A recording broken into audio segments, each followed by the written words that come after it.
This conference will now be recorded. Ladies and gentlemen, welcome to the regular meeting of the Bethlehem Zoning Hearing Board. My name is Bill Fitzpatrick, and I'll serve as chair for the hearings this evening. Other members of the board serving tonight are from my left, Mary Frances Stone, who is primarily an alternate member who will be participating in the hearing and the discussion, but will not be voting on most of the hearings. If that status for her changes during where she would become a regular meeting, I will duly advise everyone. So the other members who are the voting members from my left are Peter Schneck, Jessica Lee, Terry Novotny, Jim Shantz. To my right is attorney Eric Schock, who is the board solicitor and will provide legal counsel for the board. Immediately in front of me is Jean Genova, who will serve as court stenographer for tonight's hearings. To my far right is Craig Pfeiffer, the zoning officer for the city of Bethlehem. The way the hearing will be conducted is that there are four appeals that we'll be hearing tonight. As each appeal is heard, the appellant will come to the table. I believe everyone is present in person tonight. Mr. Pfeiffer, is that correct? Yes, that is correct. Thank you very much. You will be sworn in along with anyone else in the audience who may wish to either question or offer testimony. I would remind you that the purpose of swearing people in is that anything that is said or questioned this evening will be treated as sworn testimony and be included as a permanent part of the record. Jean Genova, our court stenographer, will swear in people prior to each hearing, those people interested in the specific appeal that is being heard. People in the audience wishing to question will have an opportunity to do so, but the way the hearing is conducted is the appellant first will make presentations. The board then will have an opportunity to ask questions of the testimony we had heard. Following the board's questions, I will open the floor to questions from members of the audience, and it will be questions only. Only after all the testimony has been given by the appellant and those questions resolved will the floor be open for testimony or comments from members of the audience. But I'll try and work you through that as we get into the evening. I would ask that members of the audience try and refrain or avoid repetitive questions or testimony. And importantly, I would advise that anyone who's aggrieved by the decision the board makes tonight may appeal to either Lehigh or Northampton County Court within 30 days following the issuance of the written decision of the Zoning Hearing Board.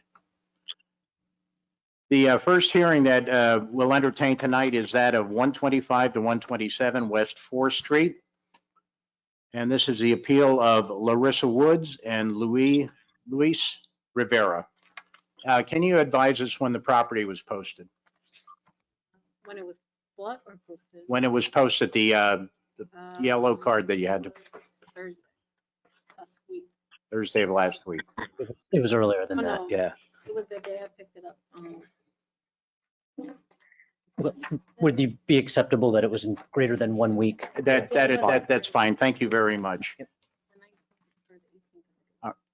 That's fine. So prior to starting your appeal, I'm going to ask you to please raise your right hand so you can be sworn in, along with anyone in the audience who is wishing to either question or introduce testimony in this matter. May I ask a question, Mr. Chairman?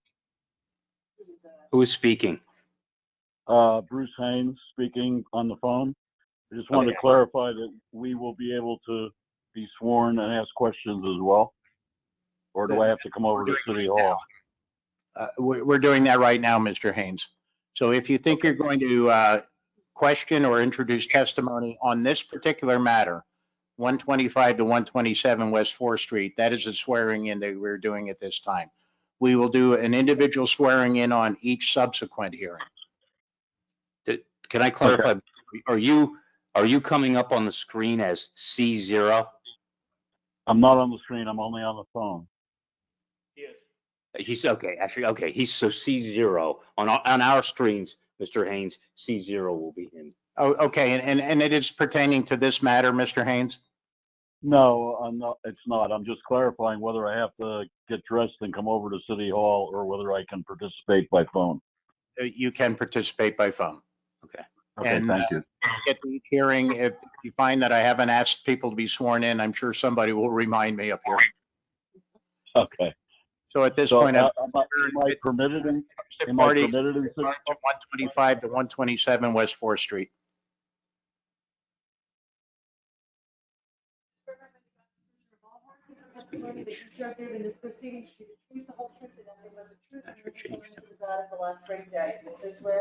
I do. Thank you.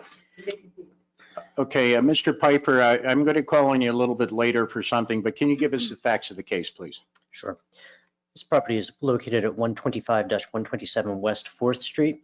This is the appeal of Larissa Woods and Luis Rivera to subdivide 2 commercial spaces into 2 dwellings, thereby maintaining 2 commercial spaces in the front and creating 2 dwelling units in the rear, which requires a use variance for 2 dwelling units. The record lot is 40 feet by 120 feet or 4,800 square feet and is located in the CB Central Business Zoning District. Thank you. Prior to starting with testimony, Attorney Schock, there's a matter you'd like to bring up. Yeah, unless the applicant has an objection, I just would like to have the zoning officer testify first to explain clearly the relief that you need for the edification of the board. As I think we've found out over the last few months, conversions to apartments vary greatly in the regulation from district to district. And I think one of the things we did last time was trying to sort out why it was different than a case with the identical conversion, but the relief was different. This is even a different one, which I raised with Mr. Pfeiffer before, because I said, I don't understand why this is clearly different than the others. I'd just like him to explain for the board and for the applicant so we make sure we're applying the right rules to your case. If you have any questions after he speaks, you're welcome to ask them, but I think it'll be helpful for the board so we're not thinking you need something different than you do. Thank you. So the use variance for this comes from the fact that there are only 2 dwellings. In the commercial central business district, multifamily dwellings are the only type of dwellings that are permitted by right. There is no other special exception. Any other type of dwelling unit, be it a single family or a twin, would require the use variance. Okay, so unlike all the others we've had, really what you're simply saying is if they put in 3 apartments, it wouldn't be a use variance. But because it's 2 apartments, they need a use variance to actually have fewer apartments, which is the opposite of which we typically deal with. Is that correct? That is correct. Okay, just so everyone understands that, because it's I'd opposite. like to make sure that the appellants concur in that, if you do. Okay, I understand. Okay, can we proceed with your testimony then? thanks. John Limpar with project manager. John Limpar, I'm a project manager with Feditz and Martin Associates, Architects and Planning. We prepared the architectural drawings, and the building obviously is existing, so the square footage is a constraint to existing conditions. There's no room to squeeze 3 apartments in this building and maintain the 2 commercial spaces in the front of the building. That's why we could not comply with the zoning requirements for 3 apartments. Okay, to your knowledge, are the commercial units required on the first floor? They are required. Okay, so you're actually keeping those units, unlike other ones we have where they're trying to take them away. You're keeping them because they are required to be there. Yes. Okay. And if I may clarify, they're actually non-conforming. On an arterial in the central business district, you're required to have restaurant, retail, or personal service on the first floor front. It strictly prohibits offices, but these offices have been in this location well before the establishment of that particular part of the ordinance. Okay, so they're only non-conforming because they're not one of the 3 permitted commercial uses. And in other districts, they'd actually be conforming where you're required simply to have commercial on the first floor. That is correct. Okay. But I would also presume that the office spaces were pre-existing to any current zoning. That is correct. Thank you.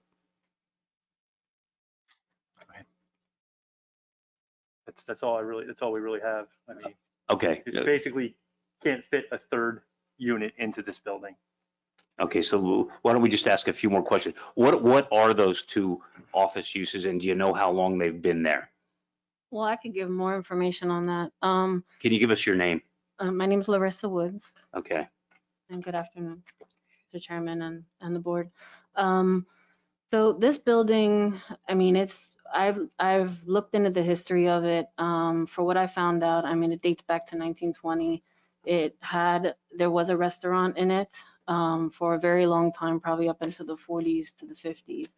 Then it was bought out by an insurance company.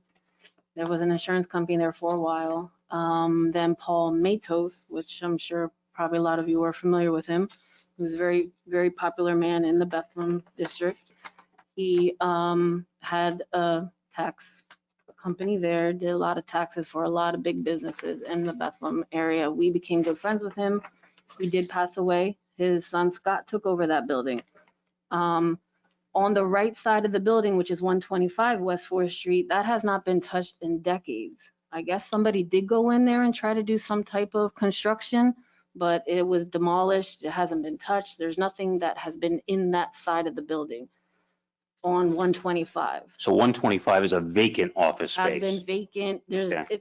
It's not even able to do any type of business. It's Can I ask you just to clarify, rubbish. you used the term demolished.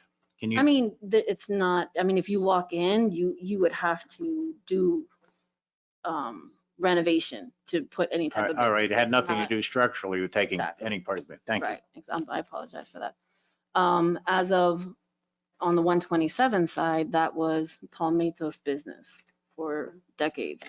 So when Scott sold the building to us, we did have a current tenant that did just move in, which is Premium Associates. They did get a CO there. Premium Associates. They are there currently. She's running a tax business there as well as doing licensing and things like that. So she is in that side of the residence or commercial side. So what I would like to do is, split. She doesn't need that full, which she can't afford that full side of the building. She just wants that section of it. I mean, it's kind of, I mean, if you look at the blueprint, the way it's sectioned out, that the end part, the back part of the 127 isn't even finished. She doesn't use it. So we were like, hey, why don't we go ahead and set up, apartments for the back?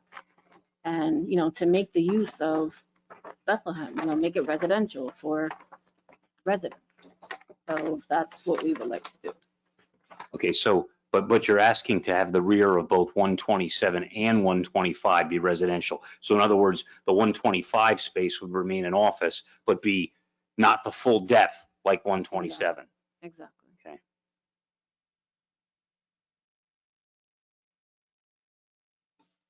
And how large of an area do you have that's being converted to residential? I think to substantiate the fact that you can't turn it into 3 apartments and not be here. The 127, I think, is 900 square feet. Okay. Right here. Yeah, And then the 1-bedroom apartment on the 125 is 600, correct? 613 square feet. Mm-hmm.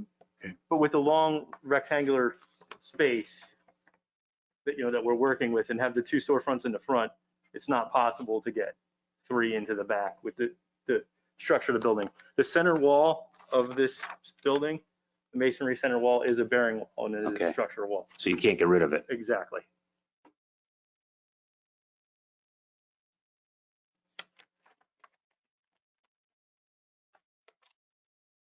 Anything else, Attorney Schock? No. Okay. At this point, I'd open the floor to questions from members of the zoning hearing board. Mary Francis. Mr. Schneck. Sure, maybe this one's for Craig. Is there any need for additional parking, or if we grant the 2 apartments? There is no need for additional parking. The CB district waives off-street parking requirements for all uses. So is the intent to have the 4 parking spots in the back for the tenants. Correct. Mhm. And then your two offices, how much waste or what do they do with their waste? Are they coming out the front, and where are their trash receptacles? I have trash, and I own 128 and 130 and 128 Ring Street. So I own that rooming facility. I don't know if you're familiar with that. I own the rooming facility on 128 and 130 Ring Street. So I have the trash for Okay. that. So they've been putting their trash there. All right, so, I but, would continue that for them. so right now, do they go out the back doors though? Right now they would. All right. That was a question I wanted to check with. I would have to check. Maybe you guys would be the one I would ask about that.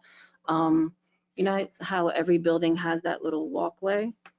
Like the alley? I Yeah, was that- gonna ask you if they're Yeah, still there is one. And I think the one to the right of us, if you're looking at the building, if you're looking at the building, the one to the left where the gate is, I'm assuming that's ours. Well, currently, New York Village Pizza has trash cans in there, so we haven't said anything to them about that, but I wanted to put kind of lighting in there for the tenant to go through there, you know, while she parks in the back to go through or empty her trash and things like that.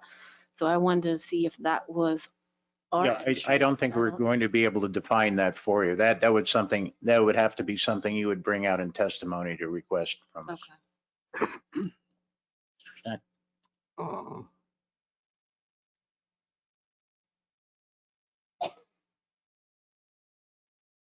I guess,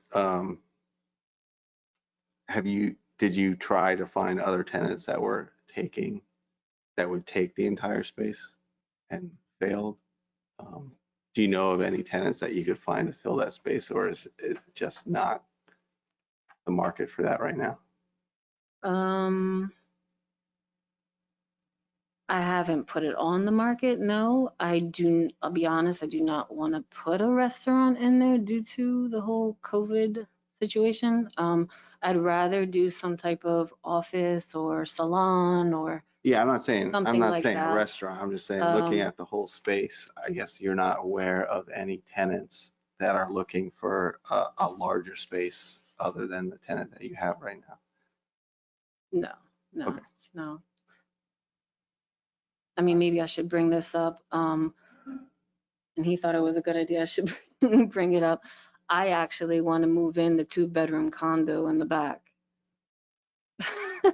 And be the resident in that 2-bedroom condo. So, or apartment, however you want to look at it. We were gonna buy a house right before COVID hit. We had a offer on it and it didn't go through because of, you know, everything shut down. And then Mr. Matos got a hold of us and said he was gonna sell the building, and it kind of looked at it like it was a blessing. And so we didn't buy a house, we actually bought the building. So we looked at it like, hey, this is what we're supposed to do. And so that's what we want to do. So to be honest with you, that's where I want to reside. All right. So there's your question for that. And, you know. All right, that's all I had. Mhm. Thank you. Ms. Lee? Okay, I was just wondering, is there direct access from the offices in the front to the apartments? Or are they two separate, locked off? They're two separate. There's no entranceway or anything like that? no entrance between the office space and the residential. Okay, and then I'm just looking, windows? You have windows Yes, there Yeah. are in the windows. back? Yes, there's windows in the back and then windows out to the side alleys. There's two walkways between on That each was side on- of the building. Yeah, and what's this bathroom window?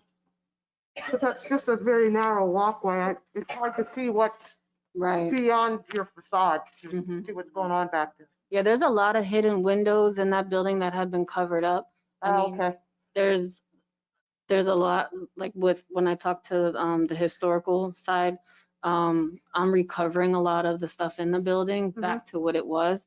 So there's a lot of old windows that I'm bringing back. So a lot of them been covered up with cement.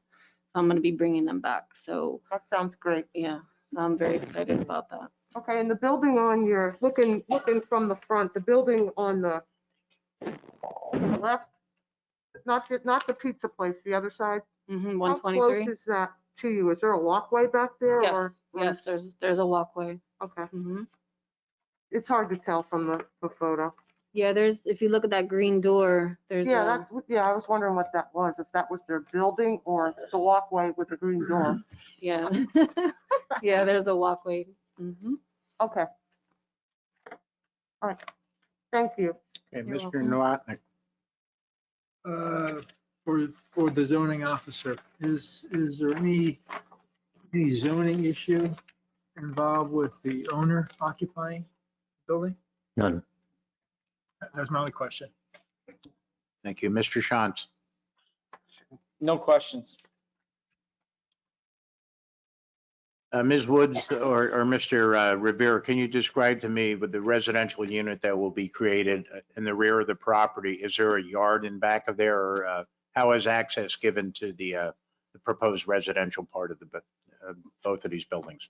Well, if you're looking at the building right now, the one to the 2-bedroom apartment, which would be the one to the left, that one's going to have a little courtyard that I'm putting onto the left. So I'm gonna be building a little courtyard for that one. The 1-bedroom apartment, I'm actually building a sunroom in with that. So I'm gonna be putting skylights and then windows on the side for that.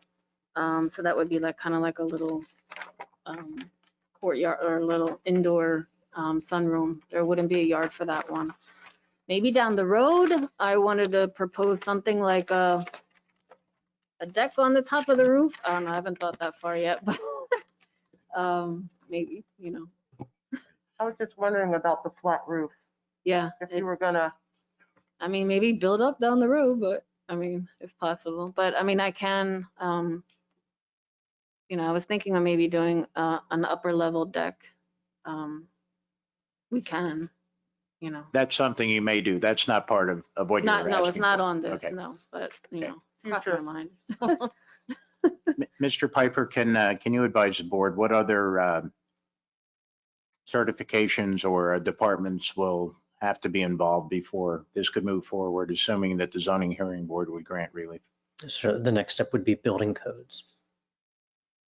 And that would deal with electrical, plumbing, whatever else. Correct. Um, So all things construction, mechanical, electrical, plumbing, and the actual fit out of the space. Thank you. Mhm.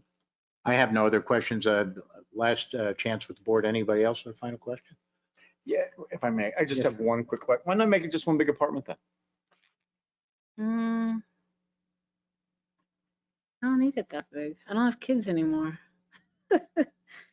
Okay, I don't need a big apartment. okay, thank you. I want a house down in Florida. All right, thank you. Are there any members of the audience who are with us virtually who would like to ask a question of both of the folks who have testified here? If so, would you please unmute your microphone and identify yourself?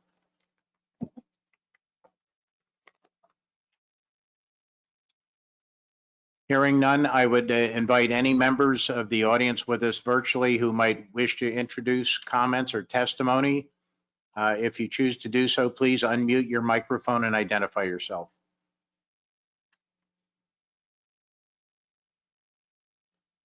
Hearing none, Ms. Woods or Mr. Rivera, did you have any closing comments? I'm John Limpar with Feditz and Martin Associates. I beg your pardon. I keep calling you Mr. Rivera. It must be the mask. I beg, my apologies. No problem. Did you have anything else you wish to No. introduce? No, thank you. Attorney Shock, anything else? No, That we'll we- just make the application and the attachments Exhibit A1, All right. and we'll admit it. Okay, Gene, I'd like to go off the record, then we'll go out into executive session on this, please. Out in the hall.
Mr. Chairman, I would like to make a motion to approve the appeal of Ms. Woods and Mr. Rivera to subdivide the two commercial spaces into two dwellings. I'll second. Mr. Schnuck, Yes. Ms. Lee, Yes. Mr. Novotnik, Yes. Mr. Shantz, Yes. Mr. Fitzpatrick. Yes. Your appeal's been granted. I would suggest you wait for the written decision, just to be safe and stay in very close contact with the folks at City Hall. But anyway, good luck with the project. Thank you very much. Thank you very much. Thank you, thank you. Thank you so much. God bless. Craig, do we have to sanitize anymore? No. Okay. Literally. The next hearing is 1704 Jennings Street. Will the appellant please come to the table over here? Right in front of me. And more neighbors. But People, it's only two. not something. It's not a high rise.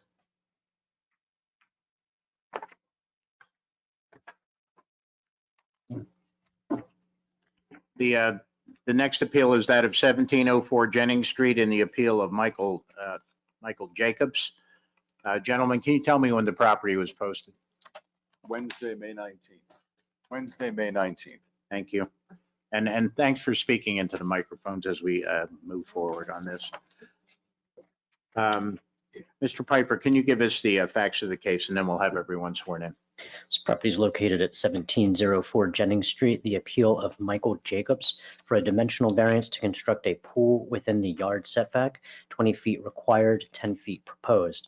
The record lot is 63 by 112 feet or 7,056 square feet and is located in the RG Medium Density Residential Zoning District. Thank you. At this time, I would ask you to please stand, raise your right hand, as well as anyone with us virtually or in the chambers who wishes to either question or introduce testimony. We need to swear you in at this time.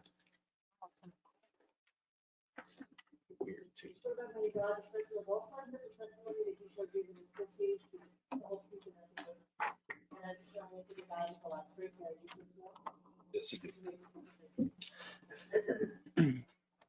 All right, gentlemen. My name is John Laputka. I represent, I am the owner of Dr. Feelgood's, a swimming pool location down on 378 in Bethlehem. I was asked to come out and look at a property on Jennings Street to install a very small, what we call recreational patio pool at their home. Went through all the processes through zoning and building and electrical in the permit process. Entered it to find out that this property has two front yards, so to speak, for the in that requirement, the normal 4 to 5 foot setbacks that are required for the township for people that are putting their pools in yards that don't have this requirement. This new code requirement required the pool to be 20 feet off of the property line. So there's really no room to do it properly.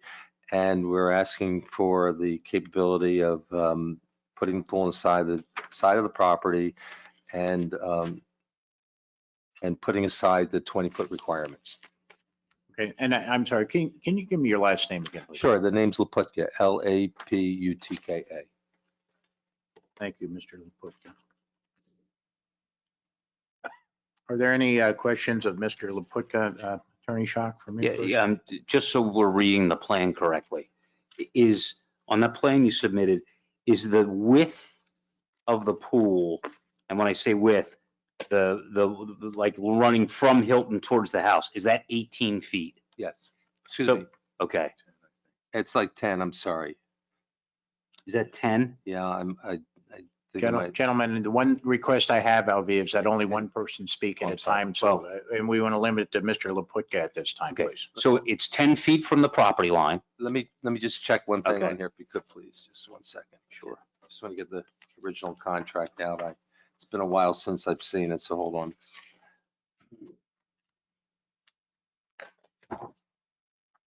Yes, it's 10 foot.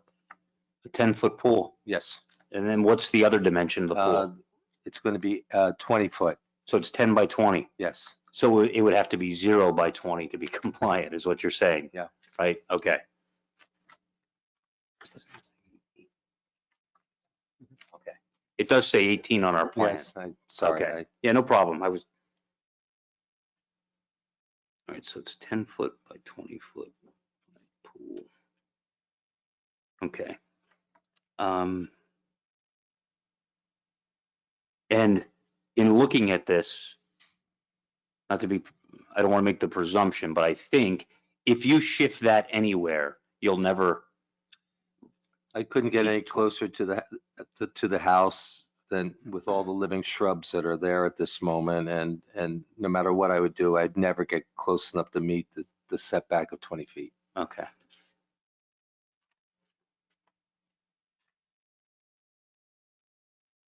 And then last question, what is on the opposite side of Hilton Street from this property? As I've seen it, it's a beautiful, you have a few homes across the street. That's a few homes across the street, yes. And then the big open field of, Bethlehem Area School District. Okay, so is it a front or side yard of someone's house that's across the street? It's going to be the front yard. Okay.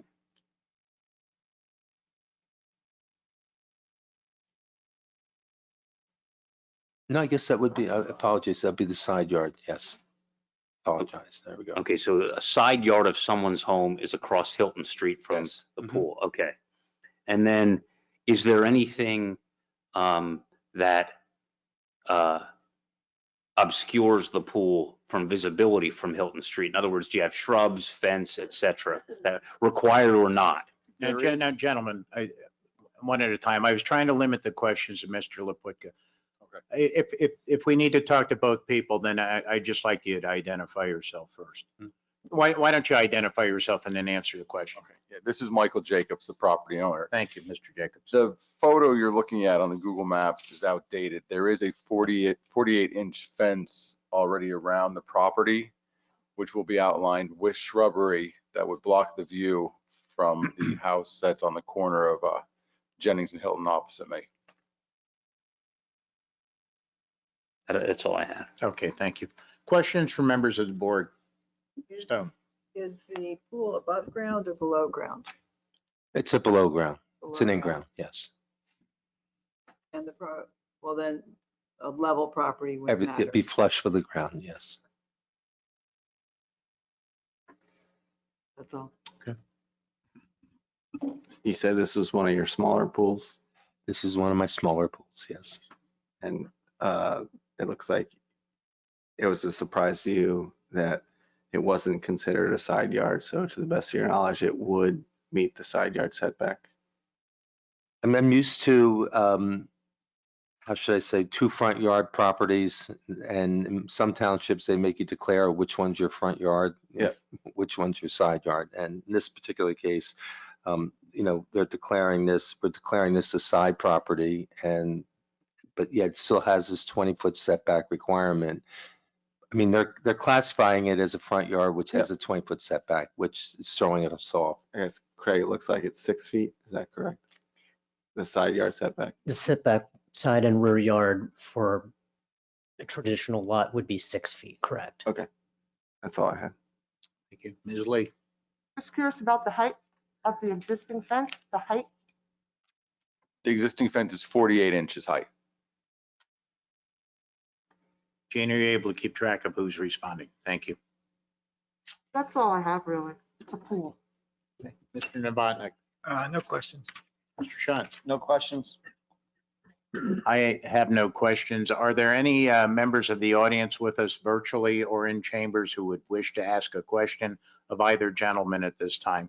Mr. Jacobs, if you wanted to introduce additional testimony, I'll certainly give you an opportunity to do so. If there's anyone with us virtually, please unmute your microphone and identify yourself.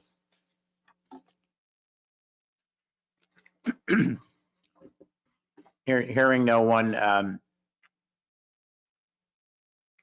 Mr. Jacobs, was there any testimony you wish to introduce? No, I'm fine. Thank you. All right. In which case I would offer the same opportunity to members of the audience to introduce comments or testimony. Anyone wishing to do so, please unmute your microphone and identify yourself.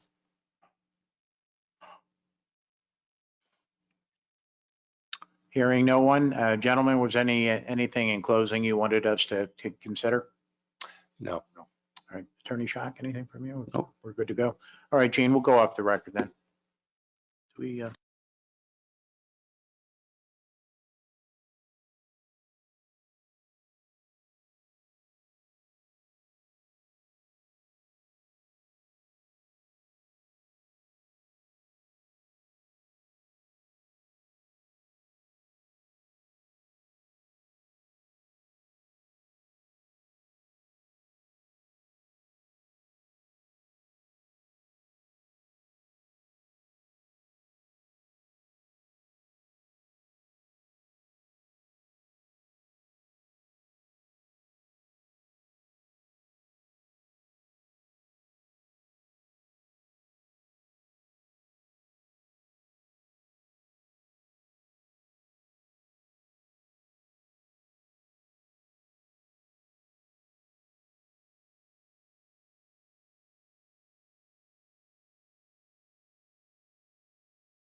record, please?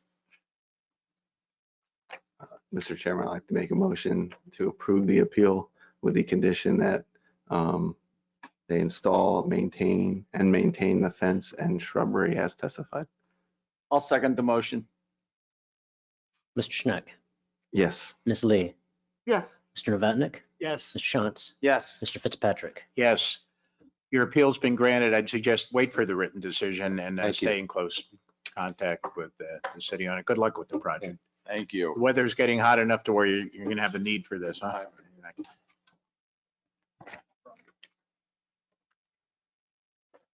Are you gonna, you want me to introduce them? Yeah.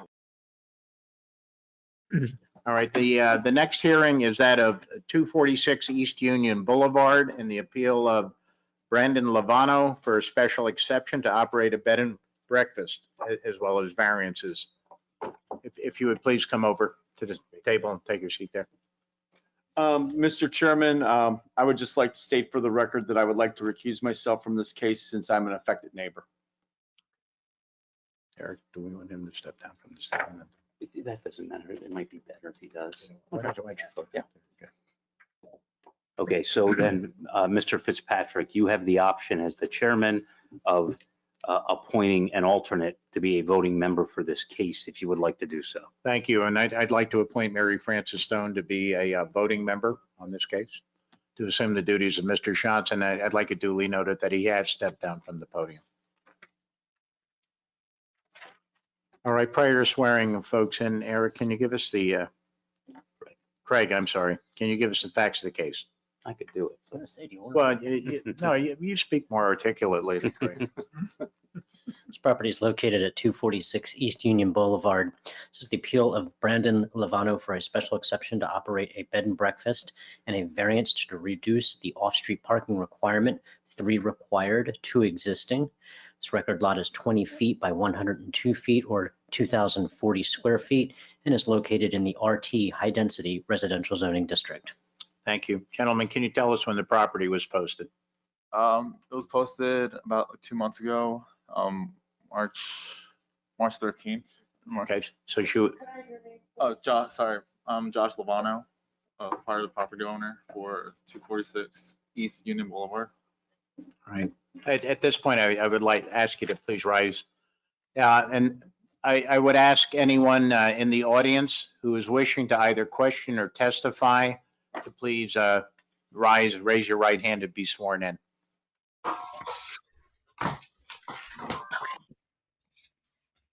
by God, the Church of the Boulevard, given this continues to be truthful, but the truth, and as you know, it's been done for the last 3 years.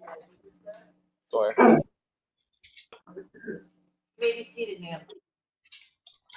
Mr. Haynes, were you one of the people being sworn in? Yes, sir, I had my hand raised. Okay, since I can't see you, I'll take your word for it. Thank you. All right, we have the facts. So, gentlemen, again, if you would, I'd like one person to speak at a time, not the tag team. Please identify yourselves. And if in fact there's occasions where we would have either one of you speak back and forth, please identify who's speaking. So whoever is going to introduce testimony first, please identify yourself. Okay, so I'm Josh Lovano, property owner for 246 East Union Boulevard. So the appeal for this one is that we have 2 parking spaces, but the requirement is that 3 parking spaces per bedroom. But since we're just renting out 2 bedrooms, then 2 parking spaces should be sufficient enough. But since we got some email requests saying that some parking spaces are it's already congested in that area, so we're thinking of just limiting to that driveway and like offering the tenants validated parking in the parking deck that's 14 blocks away from the building.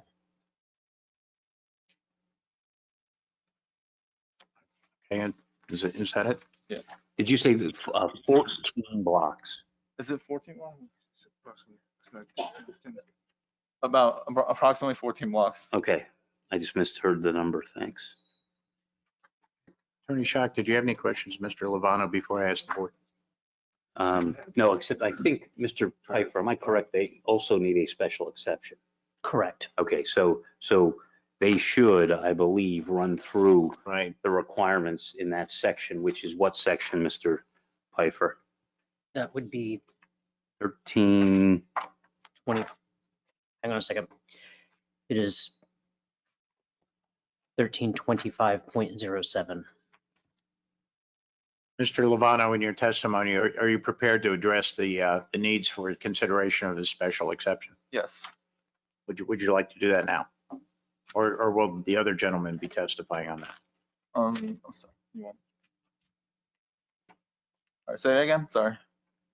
Repeat the question. I need somebody to make the case that why we should give you a special exception. Will that be you or the other gentleman Oh, sitting that with would be you? me. Sorry. Yeah. Okay.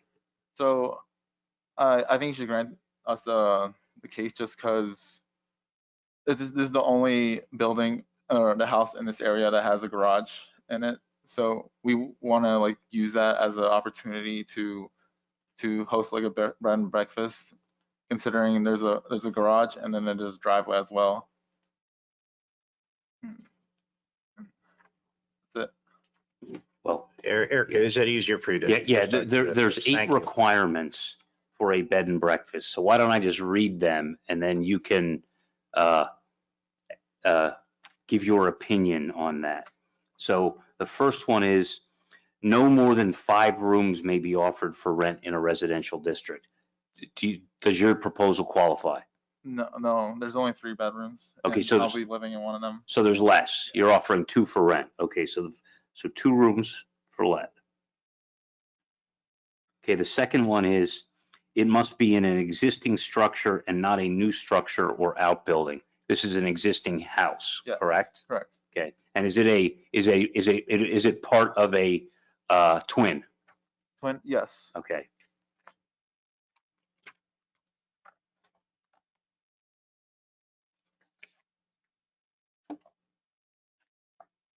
In a residential district, the only meal to be served is breakfast and to lodgers of the bed and breakfast exclusively. Will you be serving breakfast? Yeah, it will be provided. There will be a fridge, and they can like make whatever they want to their leisure. Are you proposing any signs? Signs, no. No signs. Okay. Are you making any changes to the building? No.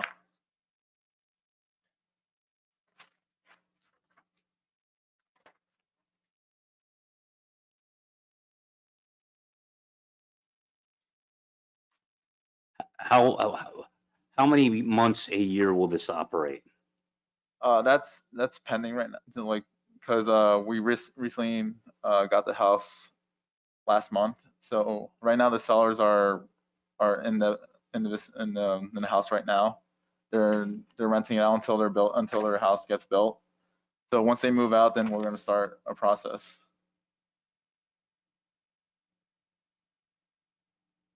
Okay, but the requirement is that you have to run it this way for 6 months or more per year. 6 months, okay. So we'll wait 6 months then. No, you need to, it has to be in operation 6 months or more. Or in other words, once you open it, would your plan be to always have it open? Yes, yes. So then that sorry. would be 12 months a Sorry, year, right? Okay. And then what's the longest any tenant would stay? The limit is 14. That's less, yeah, way less than that. Okay.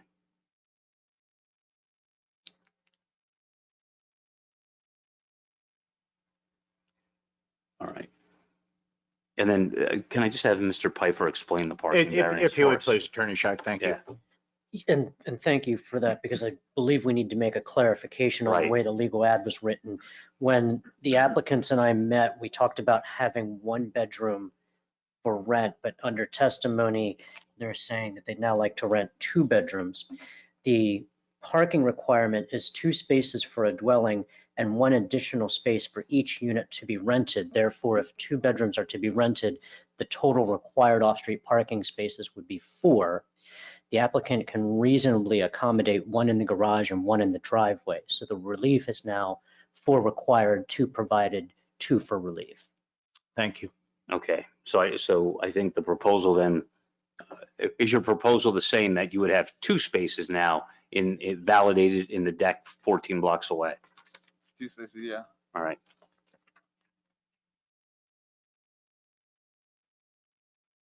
What's the closest bed and breakfast to this location? Do you know? Not at the top of my head. Probably the closest one is Sands Casino. Or Wayne Creek, sorry. Is that a bed and breakfast? It is not. No, it has a Oh, hotel. it's a hotel, sorry. Oh, okay, okay. What are the other, can you tell us what are the other uses that are on this block?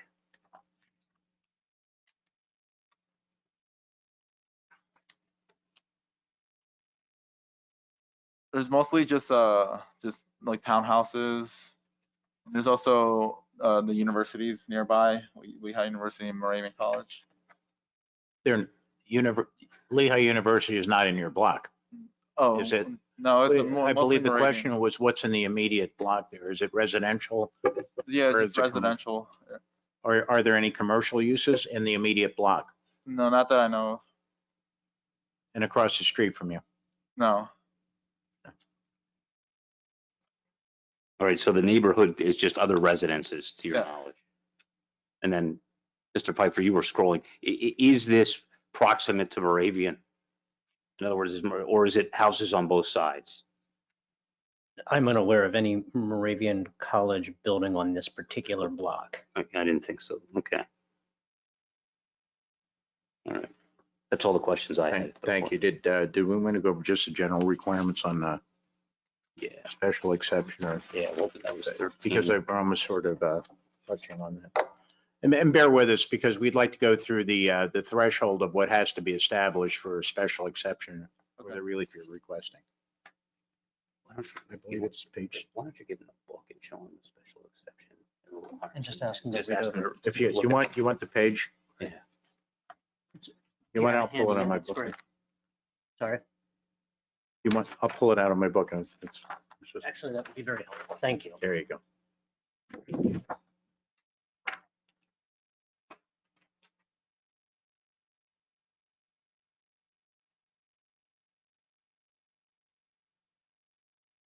At the right page. I think it is. Thanks, Bill.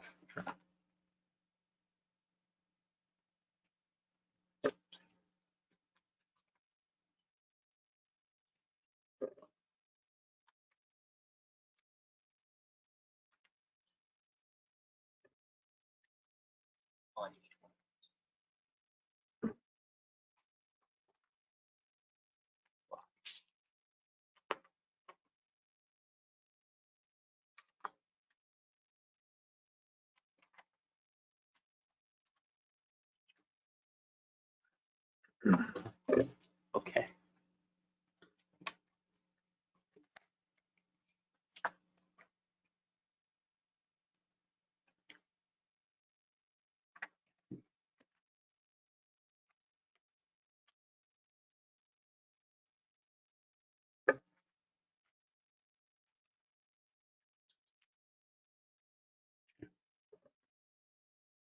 All right, gentlemen, can we go down just a list? I believe it starts out is what you're requesting harmonious in terms of fitting in with the rest of the neighborhood.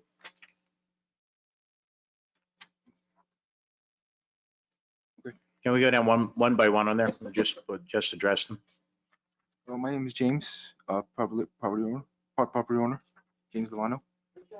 Levano, Levano. Okay, Mr. Levano. Right, can you just read the standards and then comment on them? Turn to that page. In accordance with the City of Bethlehem comprehensive plan and consistent with the spirit, purposes, and intent of this ordinance? Do you feel what you're asking for is compliant with that? Yes. You do. The next item?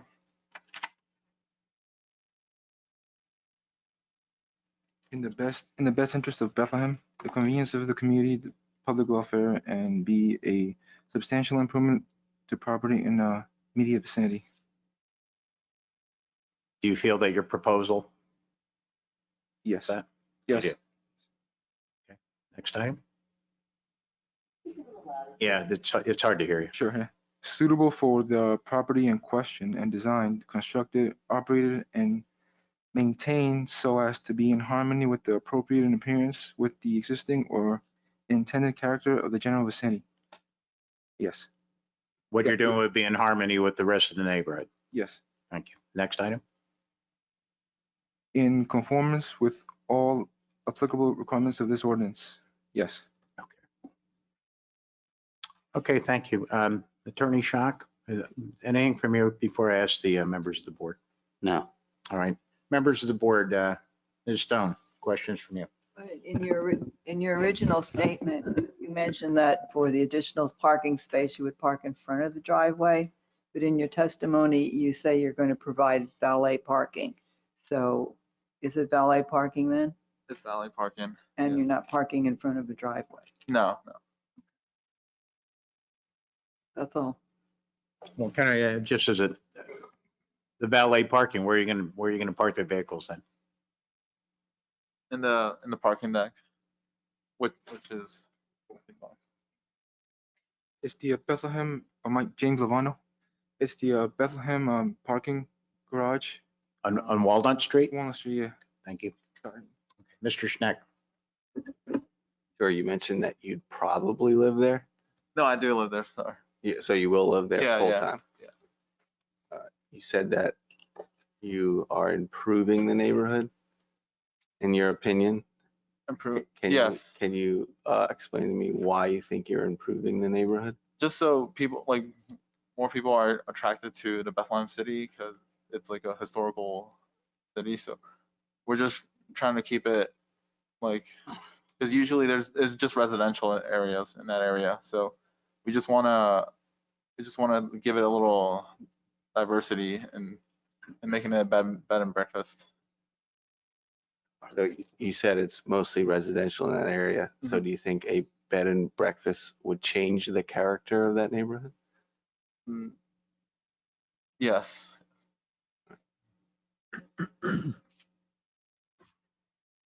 That's all I had. Thank you. Ms. Lee, I have no questions this time. Mr. Novotny. It's a double home. Who's going to be residing on the other half? Is that going to be rented or? The other home is right now it's owned by a different. So you've only purchased one half of the. Yeah, just the one half. Question for Mr. Pfeiffer. In order to qualify to be a bed and breakfast, does the breakfast have to be provided by the owner of the bed and breakfast? In other words, prepared by the owner of the bed and breakfast? I don't know if the ordinance gets that specific, but one moment and I'll clarify.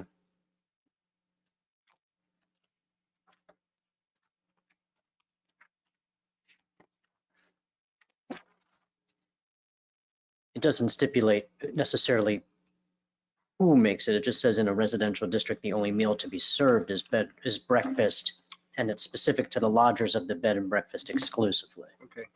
No more questions. Okay, thank you. I actually have no questions at this time, but I would like to ask Attorney Schock.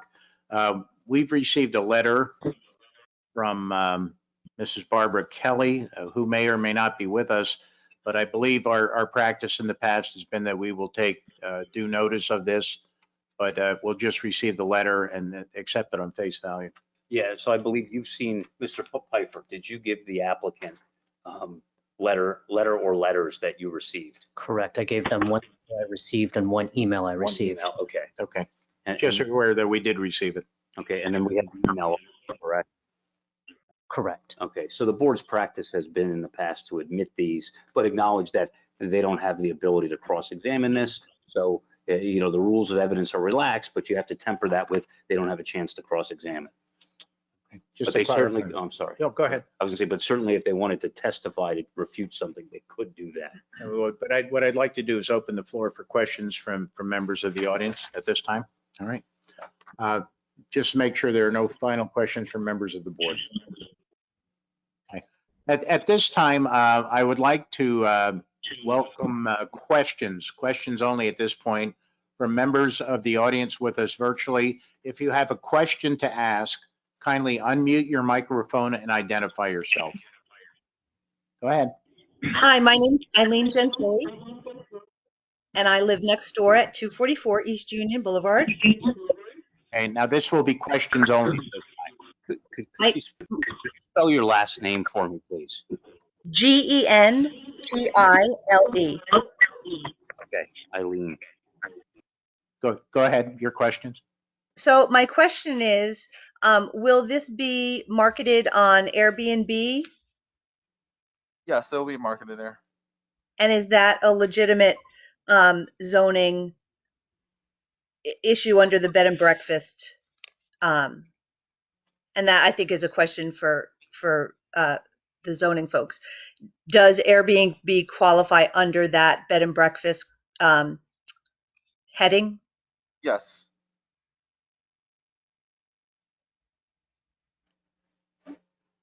Any other questions, Pam? Who is your target market? Mostly like anyone who's trying to like rent out a place for like a vacation or something for like 2 or 3 days. We don't have like target audience, but if we see that we'll give like a little sort of like an interview of who wants to rent out the place for like a few days. And if I see that they're like young teenagers, then we'll like discontinue the application for them to rent out, just because teenagers usually are not responsible enough to like take care of a home by themselves. Correct. And you'll be living in the home. Yeah. Okay. That's my question. Okay, thank you. Are there any other members of the audience wishing to ask a question? Please Yes, unmute this is your Bruce microphone and Haynes. identify yourself. I'm sorry. This is Bruce Haynes. I'd like to ask some questions of Mr. Lovano. Go ahead, Mr. Haynes. Okay. Mr. Lovano, you indicated that you were definitely going to be living in the home. So you will be in one of the bedrooms in the home all the time at the time that the guest is on property? Well, not all the time, just because I work as well. So just like most of the times when like after I come back from work, I'll be there. You will be residing on the property overnight when a guest is renting from you. Is that correct, or is that not correct? Yeah, that's correct. Because you talked about if somebody wants to rent out the place. To me, that renting out the place sounds like you're going to move out and somebody's going to move in and take over your entire dwelling. Oh, sorry, that's not what I meant. I meant that they'll rent out as in they'll just rent out the place for like 2 or 3 days. And you're going to be there with them as well, so you're going to be sharing with them your kitchen, your living room. They'll have their own bedroom. Is the master bedroom going to be rented out, or is that where you're going to stay? Mostly the guest rooms. So you would intend to live in the master bedroom, let the people in when they arrive at the front door. You'll greet them. Yes. You're going to then drive their car 4 blocks up the street to the Walnut Street garage. Yes. Really? That's if they have another vehicle, but if they just have one, then we'll put that in the garage. So you're suggesting if somebody comes with if only one person is staying overnight with you and has only one car, you will not be valeting their car to Walnut Street. No, just if they want the valet parking. Just if they want valet parking. What if they don't want valet parking? Are you going to direct them to Walnut Street? No, they can park the car in the garage or in the driveway. Okay, so you have enough parking spaces for 2 overnight guests. Yes. Is what I'm hearing. Is that correct? Yes, that's correct. Okay, is that correct, Mr. Schuck, or I guess Mr. Simonson? Is that correct? If he has 2 rooms rented? Yeah, Mr. Haynes, I think Mr. Pfeiffer indicated a variance of 2 spaces is needed.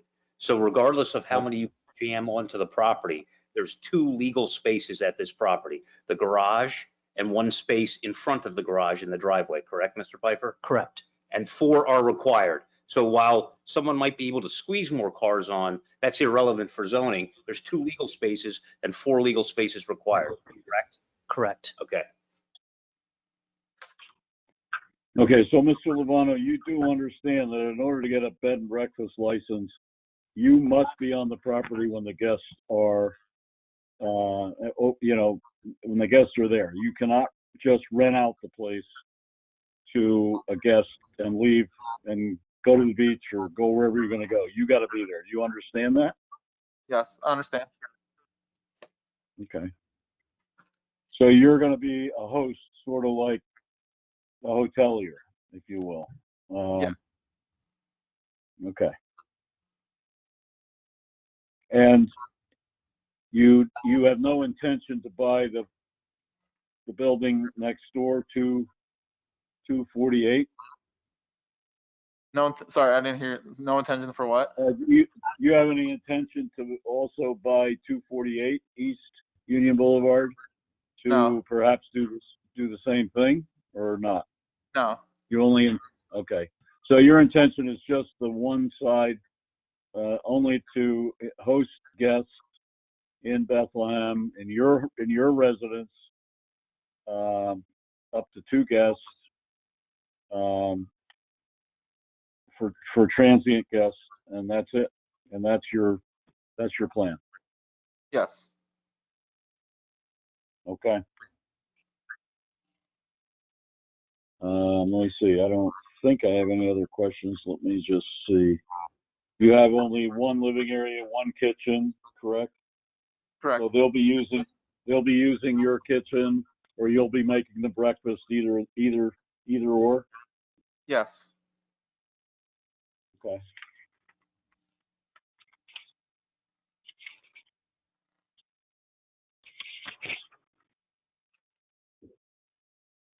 I have no further questions at this time.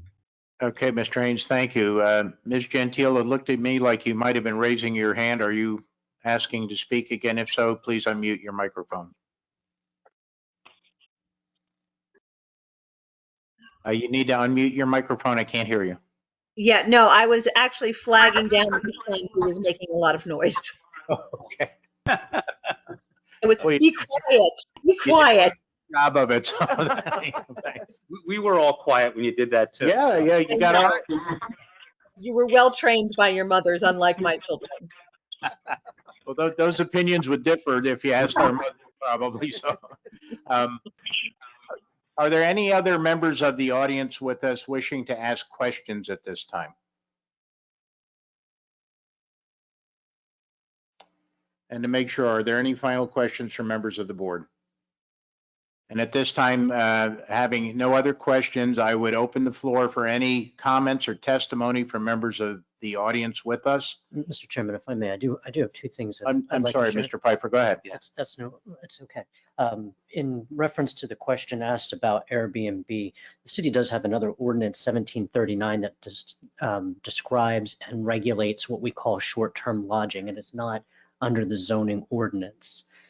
Typically, that's where we find Airbnbs, under the short-term lodging. I also want to bring to your attention, as well as that of the applicants and anybody listening in, we had an oversight, or I had an oversight, in the definition of a bed and breakfast home. And that definition reads: a detached dwelling which may provide overnight lodging and serve breakfast to transient guests, and which includes the owner residing on the premise. The part that I had an oversight on is the detached dwelling. This property is not detached, and therefore a variance would be needed for this type of dwelling. Thank you. Thank you for that clarification. Did the board understand the point then? Thank you. In which case, I would now open the floor for any comments or testimony from members of the audience. If so, please unmute your microphone and identify yourself.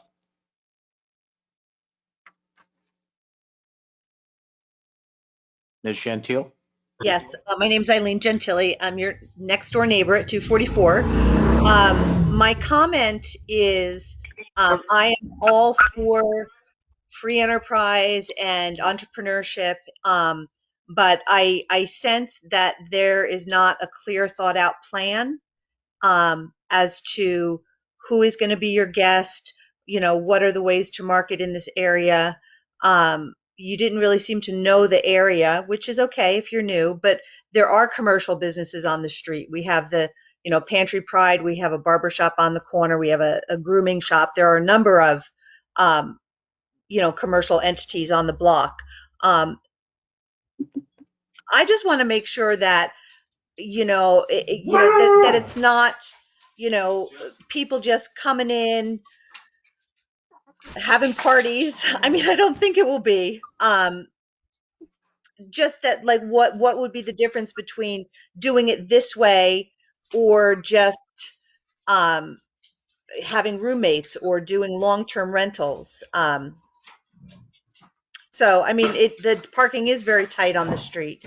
However, that's not an issue for me, but I am concerned if it's like short-term lodging. I believe that's not allowed like a couple of blocks over in the historic district. But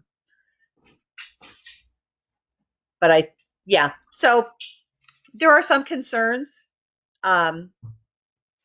just about a well thought out plan about what a bed and breakfast really is, and if that's really what you're intending to do, or you're really just intending to have a listing on Airbnb where people are coming in, staying the night, staying a couple of days, and heading out, which is not necessarily a bad thing, but it could be a concern. Thank you. Mr. Lovano, you certainly have the right to either comment on the testimony introduced or ask questions of Ms. Gentili. Okay, so Ms. Gentili, so you're right. We're trying to keep it as an Airbnb listing just because we feel like long-term rental is just we won't really.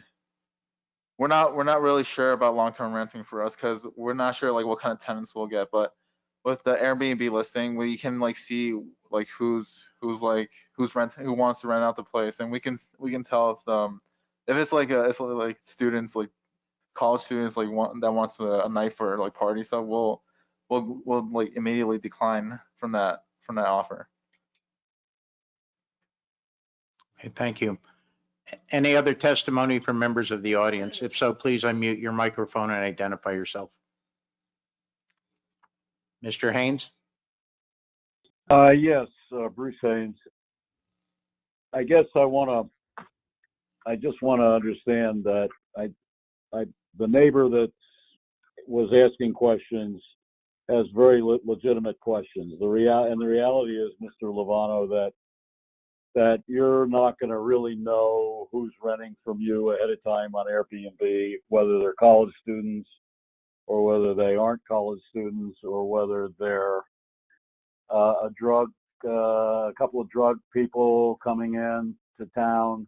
The fact of the matter is that when you are renting to transient guests, that is potentially disruptive to a residential neighborhood. And this property is in the residential neighborhood, not any different than the residential neighborhood in the historic district. And essentially, you're operating as a hotel, which is a commercial business. That you are a hotel. The difference is that makes you a bed and breakfast is the fact that you're going to be greeting the people at the door. They're in your space, they're in your home, and therefore there's some protection in theory about that. And the reason bed and breakfasts are allowed in the residential district is that if you're willing to host them in your home, then presumably, you know, they're going to, you're taking that risk that they're under your umbrella and they're in the same house you're in, and that should make the neighbors feel better. So my point is that while what you're asking for is legal by the city zoning ordinance, with the exception that it was really intended to be large homes, detached homes, not row houses, and double family homes, quite frankly, that is going to require variance. The problem is that, you know, the city of Bethlehem has not demonstrated a capability to police its, whether it's short-term lodging or bed and breakfast, to ensure that they are not rented out like a home without the owner being there, or an apartment where the owner doesn't live in the same space. So what I want to suggest to the zoning hearing board is that it's extremely important that the intent of Mr. Lovano, because he's new and hasn't really done this before, that he fully understands that if he is not in the home when the people are there, but leaving town and just renting out the place, that's a very disturbing thing to me if I were the neighbor living next door. And from my perspective as the owner of the Hotel Bethlehem, he then would be operating a hotel if he's not there and they're not in his space.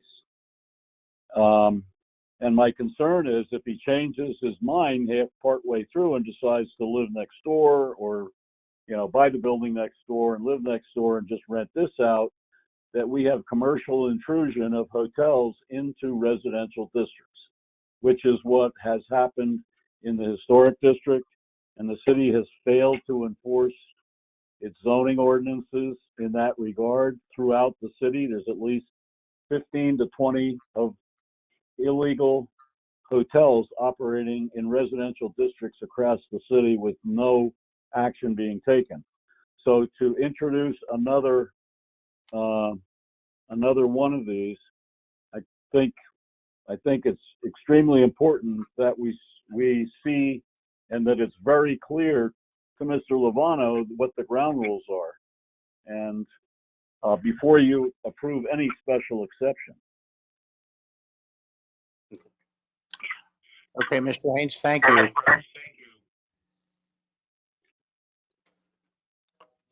All right, are there any other members of the audience wishing to introduce comments or testimony at this time? If not, Mr. Lovano, did you have any closing remarks? No. Attorney Schock, anything, or no. Mr. Piper, we need for the record? We don't? Nothing else, thank you. Gene, we're going to go off the record then into a closed session.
certain points about what the application really was. Yeah, so just to be clear, the board is voting on the special exception, the variance for the parking, but also, as Mr. Pfeiffer pointed out, because the testimony elicited that it is a twin, there would also need to be relief, a variance from the definition of bed and breakfast to allow it in an, what I'll call what is it, a semi-attached, a semi-detached instead of detached or attached. It's a duplex. Duplex. Well, I didn't know what they call it in this ordinance because they call it something different in every ordinance. But so to be in a duplex instead of a detached dwelling. So it would actually be those 3 items of relief, not just the 2. And thank you. And the record will reflect that that's exactly what the hearing was. Right. At this point, I would welcome a motion from a member of the board. Mr. Chairman, I'd like to make a motion to deny the appeal of Brandon Lovano for a special exception to operate a bed and breakfast. And the associated variances. Yes, and associated variances. Okay. Thank you. May I have a second? A second. Ms. Stone, Yes. Mr. Schneck, Yes. Ms. Lee, Yes. Mr. Novatnik, Yes. Mr. Fitzpatrick. Yes. Mr. Lovano, unfortunately, your appeal's been denied. So sorry, we couldn't go along with you tonight. So all the best to you folks. I would like to announce that we're going to take about a 10-minute quick break and we'll be right back.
back on the record. That's what I said, off of Hayes. And I, please, I'd like the record to reflect that Mr. Shantz has rejoined the board as a voting member, and Mary Frances Stone, while serving as an alternate, will not be voting. She'll be participating in the proceedings, however. The next hearing is that 10:02? I don't have my reading glasses on.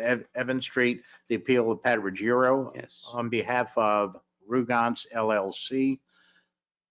And can you tell us when the property was posted, please?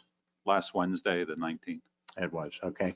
Mr. Pfeiffer, can you give us the facts of the case, please? This property is located at 1002 Evans Street. This is the appeal of Pat Ruggiero on behalf of Rugans LLC to convert the former two-story, 10,642 square foot warehouse into 13 multifamily dwellings, which requires a dimensional variance for lot area per dwelling unit, 2,500 square feet permitted, 977 square feet proposed, or 5 dwellings permitted, 13 proposed. This is an irregular shaped lot totaling 12,708 square feet and is located in the RT High Density Residential Zoning District. Okay, thank you. And I apologize if I asked you, did you tell us when the property was posted? Last Wednesday. Last Wednesday, thank you. Would everyone testifying or ultimately questioning interested in this case, please rise and raise your right hand to be sworn in, please.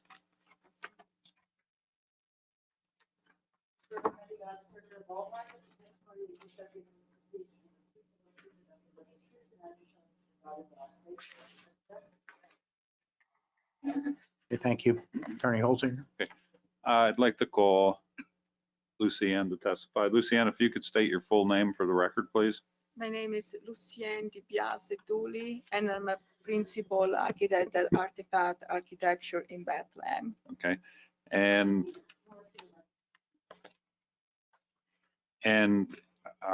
your firm has been hired, specifically you, to do the architectural drawings with respect to the redevelopment of this property? Yes.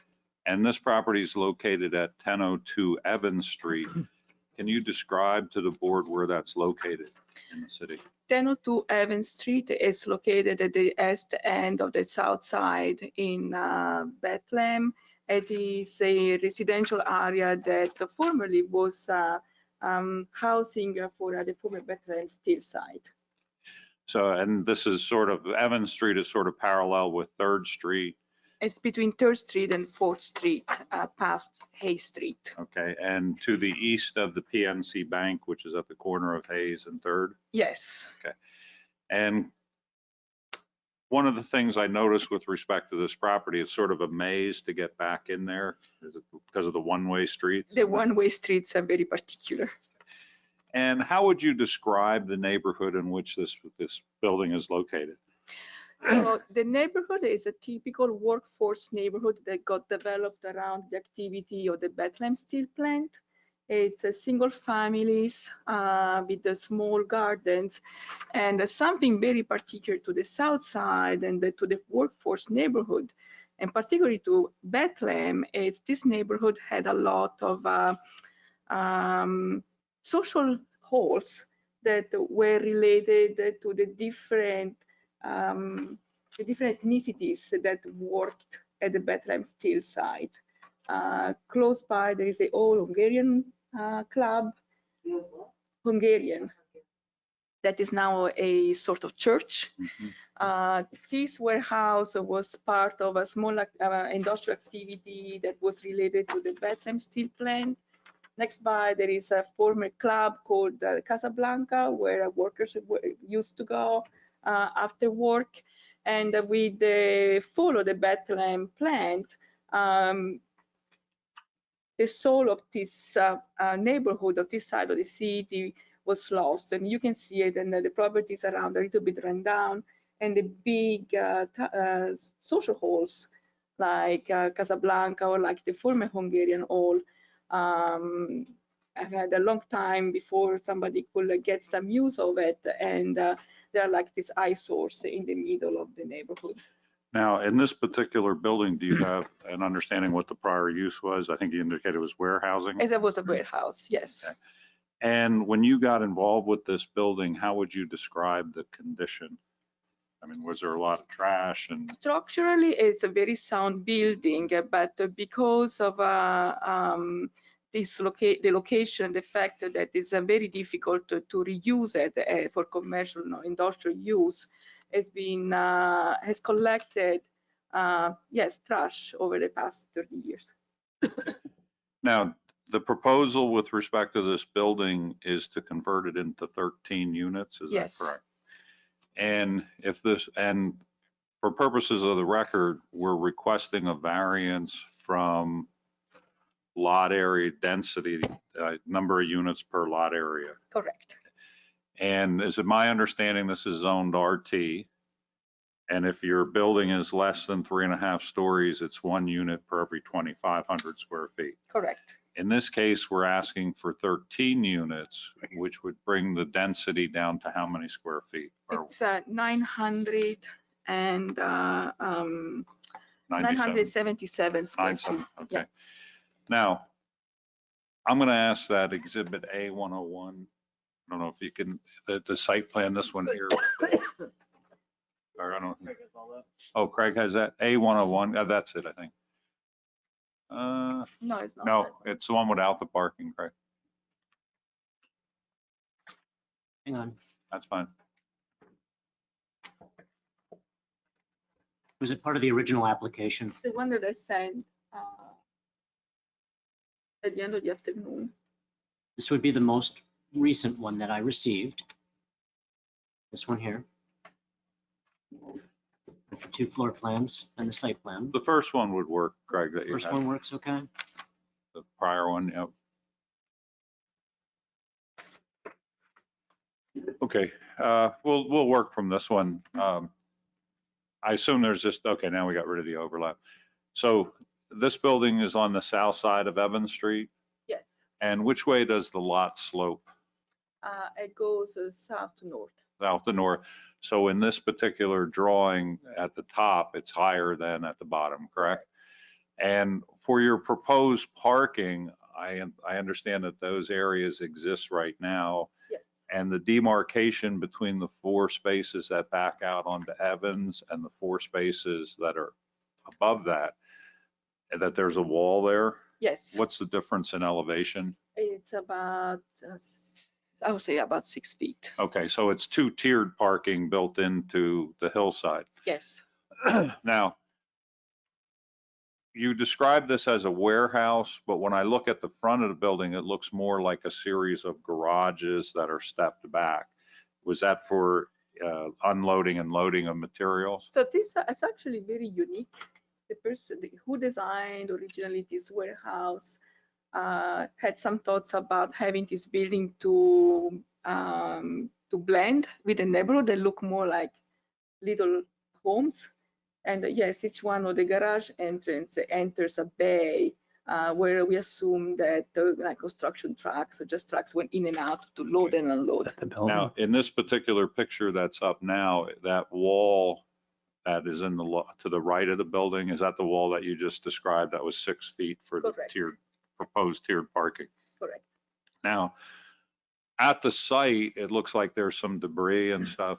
I understand the owner had removed approximately 40 dumpsters full of material from this site. The site has been completely cleared. Okay, but it was in kind of rough condition, both discarded items. Yes. And were there a lot of vehicles left there that had to be discarded? Yes.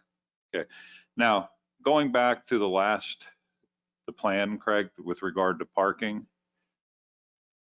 You indicated, Lucian, that we needed 23 parking spaces. How many parking spaces are on this particular site? We can get the 13 parking spaces that fully comply with the dimensions of typical parking spaces and with the aisles. And if this board were to approve 13 units, is it the owner's intention to mark each of the 13 spaces so each apartment would have at least one designated spot? Yes. And I also see that of the 4 that could back out onto Evans Street, that there's one that's a handicap spot. Correct. So you will have a unit or maybe 2 that will be handicapped within the building. Yes. Now, with respect to the additional 10-car parking, because we're not asking for any relief from the parking requirements, where will those 10 spaces be located? So Mr. Ruggiero and his partners are also looking to develop 946 Evans Street. That's the dark building on the dark opposite building, corner. which is the former Casablanca Club. And that side comes with, if I'm correct, 43 parking spaces. Okay, and is it my understanding that the development of that 946 building will be a subject of a hearing before the board coming up on the 9th of June? Correct. Okay. And is it my understanding that the number of units proposed in the remodeling or rehab of the 946 building will be accommodated by the first 3 rows of parking to the right of the building? That is correct. So in essence, that leaves the 10 spaces on the far end available for the 1002, 1002. Correct. And which is the same ownership. it's the same ownership, and there will be provisions that would stay in place with respect, the owner would stipulate that if approved for 13 units, it can only exist if those 10 spaces are available and dedicated. Correct. Now, are those spaces existing today, since you Yes. indicated it was a club? Yes. So that area is paved and those spaces are lined off? The marking that are on the plan are exactly what is there now. Okay. And is it your understanding that those 10 spaces will be essentially first come, first served for the 13 units? Yes. And is it also your understanding that there will be signage for those 10 spaces saying it will be limited to the 10002 building, and that the owners and guests will be directed to park there preferably rather than on the street? Correct. Okay, now, Craig, if we can move on to the floor plans. I'm going to ask that you identify for the board what this drawing shows. So this drawing shows the first floor of the proposed conversion of the warehouse. Okay, and, oh, go ahead. On the first floor, because we have this particular configuration of the garage doors opening directly on the front, we're treating 3 front units as a small townhouse style with their own entrance. But single floor. Single floor, yes. Which would be the handicap unit on this floor? The second one from the right. Okay, and the entrance to that unit, will that be from a level sidewalk so from the parking from the handicap spot where somebody would park, they could negotiate a wheelchair? The slope is about ADA compliant. Okay. There's a small slope and they can go up with a wheelchair. Okay. And then the first 2 units on the right toward Evans would access from Evans Street sidewalk. Yes. Same thing with the unit to the far left. Correct. What about the others? How do you get to the units There in is the a back? central entrance today. There is a stair that it's a perpendicular to the building. We are turning the stair to be compliant with a landing. We enter a common lobby that also has the mailboxes, and then we go to a common hallway that serves 4 apartments at this level. Okay. Of which one at the very end is actually a loft apartment that has a first and second floor. Now, with respect to those units, what type of windows will you be used, and will they be accessible in the event of an emergency? Yes, all of these windows are going to comply with the egress size. So for, somebody, if emergency. there was an emergency within the building, somebody could get out the window and be on ground level. The addition, the building is going to be sprinklered, so that allows us this kind of layout. Now, I'm going to ask that we look at the next drawing. Craig, can you describe for the board what this drawing depicts? The other particularity of this building is that we also have an entrance from the upper part of the site. Where is that entrance? And if you look at the center of the building, at the end of the hallway, at the very top. End of the hallway at the very top. At the very top. That's an entrance from ground level on the upper side. Yes, from the upper parking lot. And the same thing for the apartment to the left of that? Yes. You can enter from there. Yeah. And then where else is there ingress and egress to that So hallway? in this case, I need to have two ways in and out. So we have a little structure that is still standing with brick walls that you see at the right top of the plan. We create a small courtyard with this piece, and the people can also enter and exit from that side.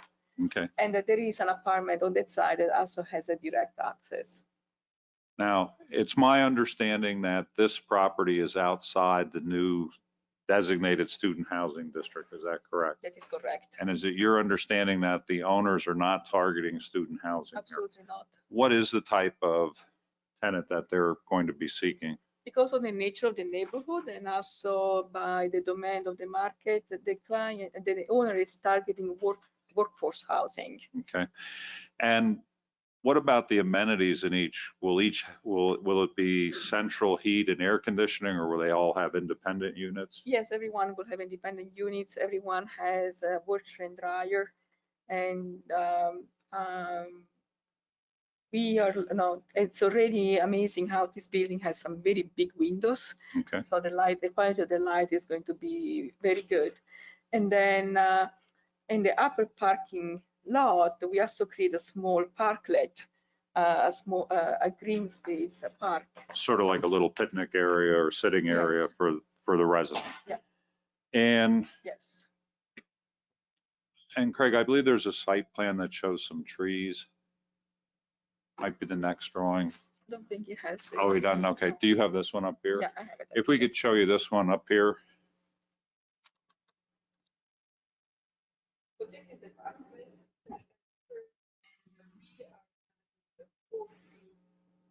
Along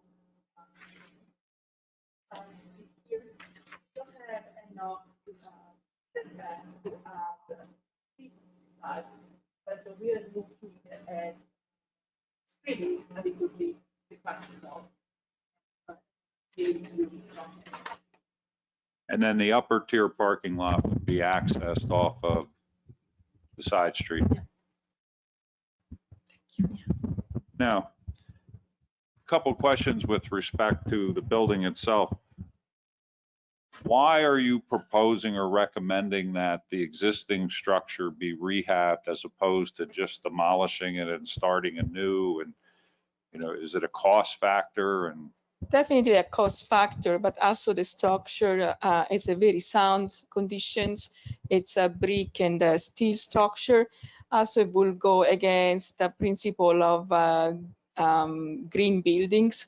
Why to demolish a structure that is good for reuse? And we are known as architects as fostering reuse of buildings and maximize the use of building in a good way.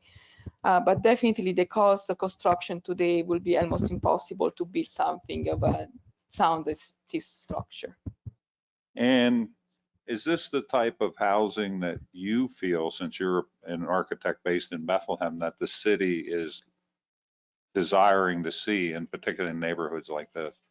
This neighborhood in particular, this area of Bethlehem, has not had major housing development in a very long time.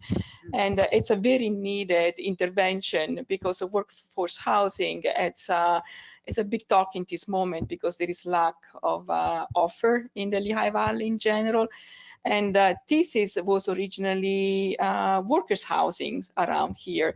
And because of how the economy has gone in the past 20 years, the area is a little bit run down. So this is the first of actually 3 projects our client is looking to accomplish. They will have hopefully a good impact on the overall neighborhood. Do you think this is something that will act to what I always say is jumpstart development in a given area that maybe is a little run down right now? I will definitely do, also because it's taking, is developing this building that is vacant, the other building that you see, which is this one that is vacant, and a vacant big parcel that is down the street here. So it will take care of some blight as well. And are you comfortable with the floor plan with the 13 units that this would flow efficiently for residents and be manageable? Yes, as architects, we are currently developing many projects of multifamilies, and the square footage and the amenities are provided in these floor plans, in these proposed plans, are what we see currently happening in the Lehigh Valley. So workforce style apartment or multifamily living is something you see, which is like in the 600 to 800 square foot Yes. apartment. And this building has, do you have any idea when it was built or? This building looks from the 1920s by the type of structure. And again, as an architect, your opinion would be that saving this building and redeveloping it would be the best for this site. Yes, and I wanted to show a rendering, if Sure. you don't mind.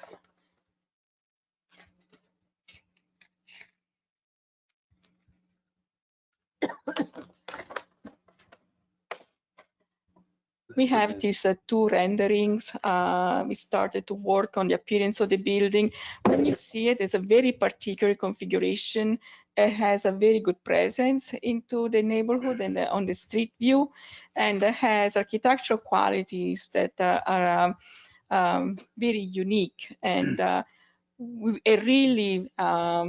it really looks like we have 4 homes that are looking over Evans Street, and that this is breaking down the scale of the building, which is showing that it's not as massive as a building could be having 13 units in. Could we make that exhibit A2? Yes, Mr. Holzinger. That's fine. A1 was the collective plans and site plan. And is it your understanding that the colors that you use, the off-white with the black or charcoal accents with the black window trim, is what the owner was proposing to do? That Yes. To clear it up, but don't go too, don't be too aggressive and too impactful in terms of the presence. And I would imagine when the owner comes in a few weeks with the building on the other corner, they're going to be complementary. Definitely, yes. I have no further questions. Okay, thank you. Attorney Schock, was there anything you needed for the record? Just 2 questions. What's the range of the areas of the units? So we have a studio that is 570 square feet. And then the 2 bedrooms, it's 850 square feet. Okay, and then the second thing is, what is your definition of workforce housing? It's a very wide, I mean, it's a discussion that is happening today between different organizations like CSCLV, like the City of Bethlehem, the Lehigh Valley Planning Commission. There is a lot of offering on the market of multifamily, but it's on the high range, and it's gearing mostly to segment of the population, like the young professionals or the empty nesters that are downsizing. But when you look at the rents that are offered for this type of apartments or multifamily, it's way higher than what like a nurse can afford, and people that don't have high paying jobs. And the Lehigh Valley is having these 2 realities where there are people that have high paying jobs that want apartments, and then there is not enough offer for those that have regular jobs. So it's like blue collars, nurses, and single parents. That's how we can define workforce. Okay. And if I may, a follow-up question. This is provided for reference within the Bethlehem zoning code as well, where Yes. we talk about certain sizes of units. And in that case, there's actually some relief from parking if you're on a bus line and so forth. Mm-hmm. So is this an attempt to bring that type of attitude into this, Yes. into the Evans Street Yes. project?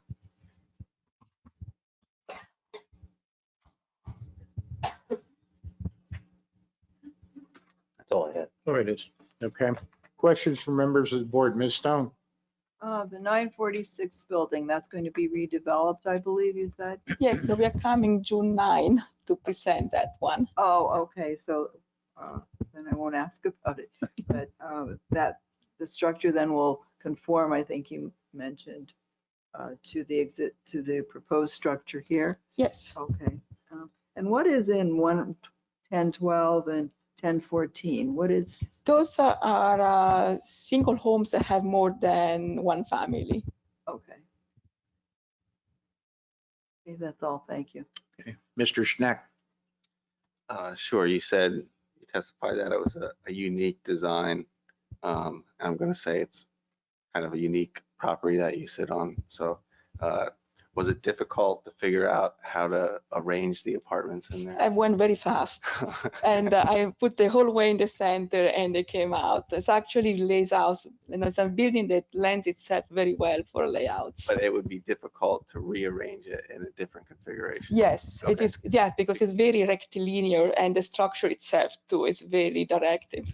All right, and then would you say that this is the minimum number of apartments you would need to make this successful? Yes. That's all I had. Thank you. Ms. Lee. Okay, all these 4 units are attached, are they? As they step down, No, yeah, they're all attached. they're all attached?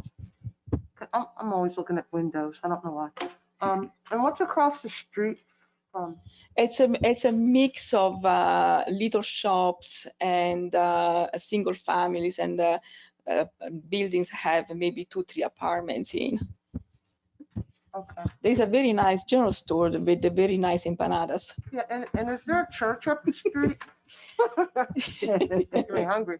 Is there a church up the street there? There is a church. The red building there, yeah. That is the old Hungarian club. Yeah. And that is now a church. Yeah. I was just wondering about the noise factor.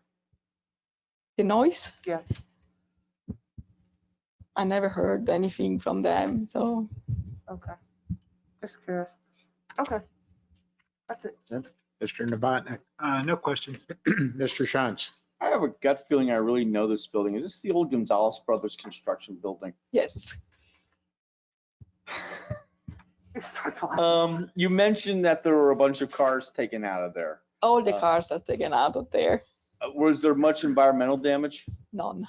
Was there much construction damage left over? No. No spilled oils, gasolines? No. No fluids? No, because the engines were out.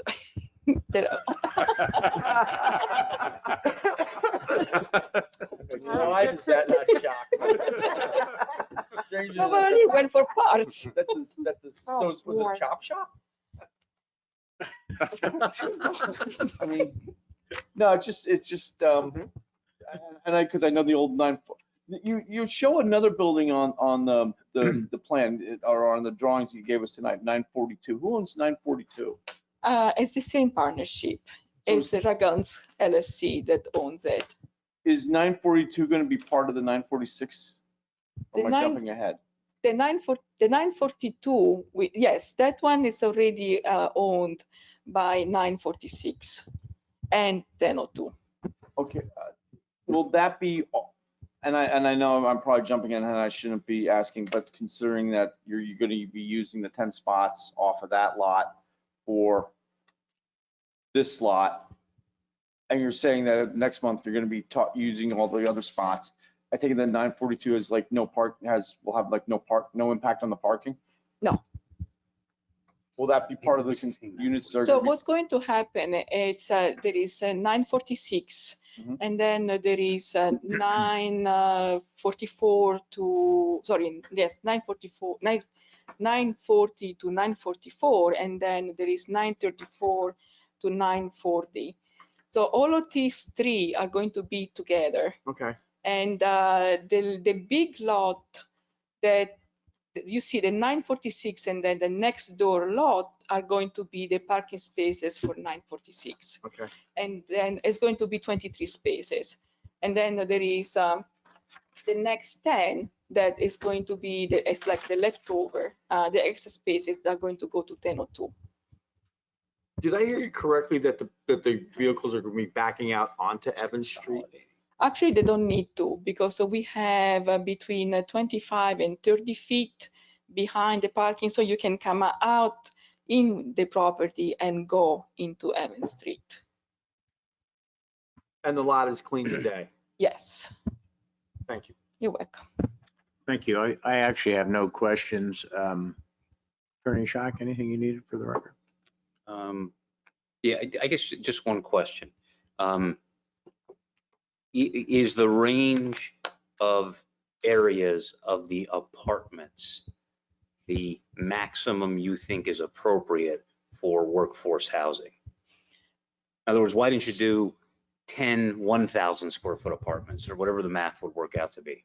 So there is when you look at layouts, there is also a way how efficiently a layout work, and the way how they laid up, it just worked out so that I have a nice size bedroom, a nice size kitchen, a nice size living room, and we can put everything, washer and dryers, the central, the closet for the central heat, and a fair amount of closets for the apartments, and we design, like in this moment, we are going in construction for a very high-end type of apartment complex.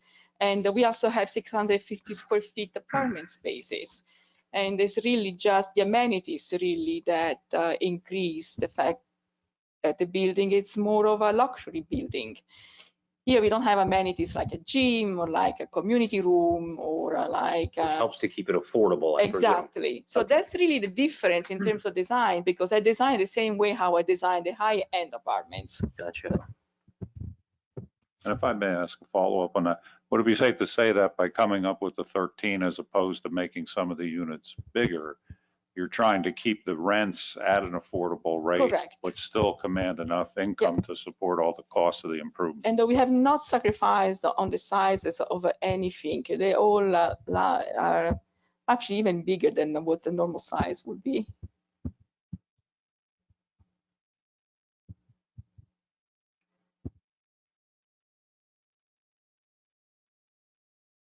Okay, that's all I have. Eric, Thanks. actually, I do have one question. With regard to the extra, I believe it's 10 spaces on the hearing that is going to come in front of us in June.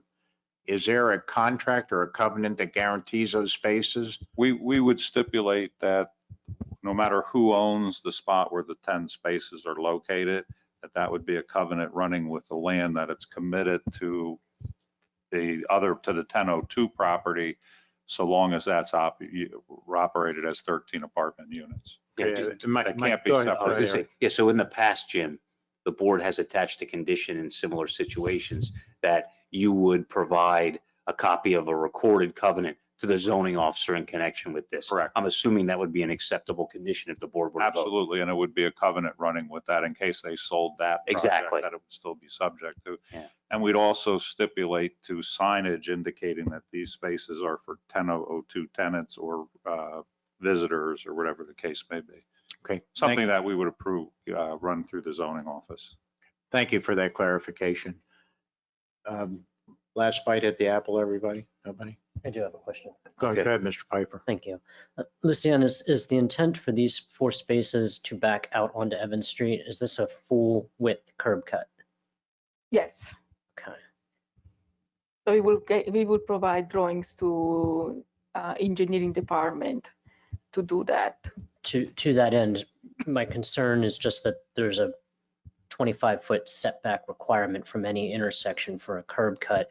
Do you think that you could design it in such a way that you could achieve that, or perhaps the cars could back out Actually, and yeah, do I a can 3-point actually, turn? yeah, we can Okay. do that because we are about 40 feet wide, so 40, and we can definitely do that.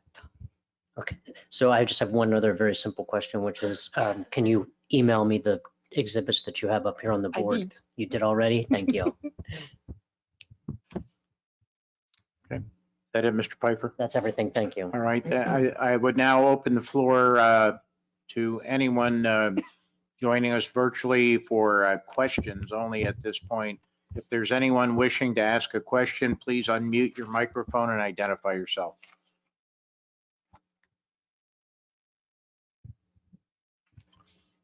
Hearing none, Attorney Holzinger, will you have additional witnesses? No.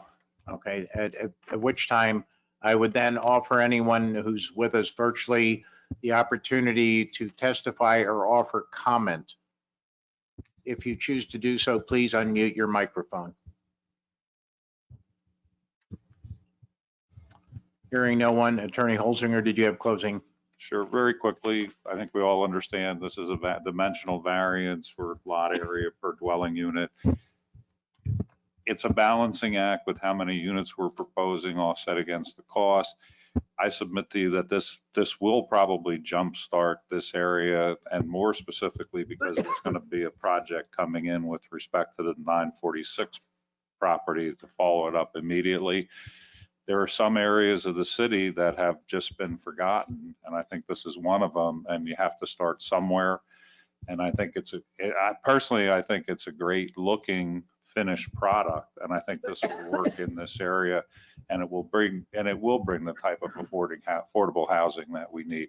I know that there's a concern about some of the casino employees and so forth. Where can they live and have walking distance? And this is the type development I think the city would want to see. And hopefully, you know, it'll convince others on the block to start some renovations. Well, one other thing I thought of, if the board were to grant this, sometimes they attach a condition which says that it is contingent upon making renovations similar to the renderings that you've shown. Would that be an Absolutely. issue? Yes, no problem. Okay. Okay. Yeah. Okay, thank you. All right, Gene, we're going to go off the record. Thank you.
We'd like to go back on the record.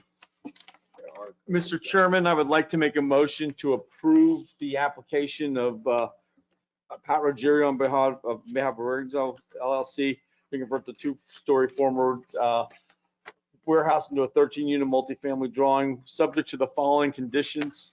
One, that a recorded covenant be produced for the 10 off-site parking spots as admitted to it during testimony. Two, to improve the exterior of the building as per testimony on A2. Number 3, with regard to the 4 back out Evans Street spots, redesign the 4 back out spots so they can comply with the city ordinance. And number 4, install the trees and parklets as similar to shown in testimony. May I have a- Second. Thank you. Mr. Schneck, Yes. Ms. Lee, Yes. Mr. Novotnik, Yes. Mr. Shantz, Yes. Mr. Fitzpatrick. Yes, Thank you. your appeal's been approved. Good luck with the Good luck, project Mr. going Thank forward. Good luck. And I guess we'll see you next month on the chapter 2. 2 weeks. 2 weeks. In 2 weeks, yeah. This might not actually 5. lay out, or they might not be allowed to do that. 17, I think, on that last Oh, good. agenda. Crazy. Because we want to be better They than might Easton.